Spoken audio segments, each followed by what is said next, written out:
Major অবসর হাফিজ উদ্দিন আহমেদ বীর বিক্রম।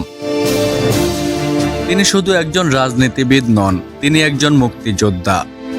1971 সালে যখন দেশ ছিল শৃঙ্খলিত, তখন অস্ত্র হাতে নিয়ে যিনি স্বাধীনতার জন্য যুদ্ধ করেছেন, সেই সাহসিকতার স্বীকৃতি হিসেবে পেয়েছেন দেশের 3য় সর্বোচ্চ বীরত্ব পদক বীর বিক্রম। এই মানুষটি যুদ্ধের মাঠে যেমন ধীর ছিলেন, ঠিক তেমনি রাজনীতির মাঠেও আপোষহীন। মুক্তিযুদ্ধ পরবর্তী সময়ে তিনি বাংলাদেশের সেনাবাহিনীতে দায়িত্ব পালন করেন। দীর্ঘ সামরিক জীবন শেষে অবসর গ্রহণ করলেও দেশের প্রতি দায়িত্ববোধ সেখানেই থেমে থাকেনি।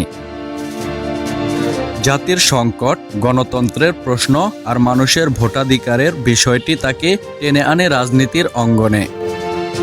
তিনি যুক্ত হন বাংলাদেশ জাতীয়তাবাদী দল বিএনপির রাজনীতিতে। সময়ের সাথে সাথে হয়ে ওঠেন দলের একজন গুরুত্বপূর্ণ নেতা। বর্তমানে তিনি বিএনপির জাতীয় স্থায়ী কমিটির সদস্য, যা দলটির সর্বোচ্চ নীতি নির্ধারণী পর্যায়ের অংশ। মেজর হাফিজ উদ্দিন আহমেদ বারবার বলেছেন, গণতন্ত্র মানে শুধু নির্বাচন নয়, গণতন্ত্র মানে মানুষের কথা বলার অধিকার, ভোট দেওয়ার অধিকার আর সঠিক প্রতিনিধিত্ব।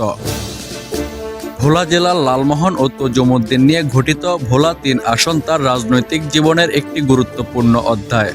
এই অঞ্চলটির মানুষের সুখ দুঃখ, নদী ভাঙ্গন, যোগাযোগ সমস্যা আর উন্নয়ন বঞ্চনার চিত্র তিনি খুব কাছ থেকে দেখেছেন।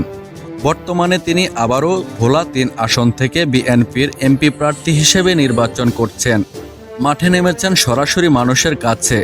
প্রচারণায় বারবার উঠে আসছে মুক্তিযোদ্ধা পরিচয়, অভিজ্ঞ নেতৃত্ব এবং আপোষহীন রাজনৈতিক অবস্থান।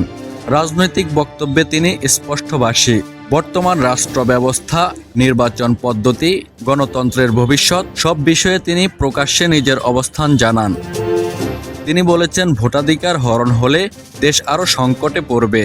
একই সঙ্গে উন্নয়নের নামে দুর্নীতি, ক্ষমতার অপব্যবহার এবং সাধারণ মানুষের বঞ্চনার বিরুদ্ধে তিনি সোচ্চার। তার বক্তব্যে বারবার উঠে আসে, দেশটা কোনো দলের নয়, দেশটা মানুষের।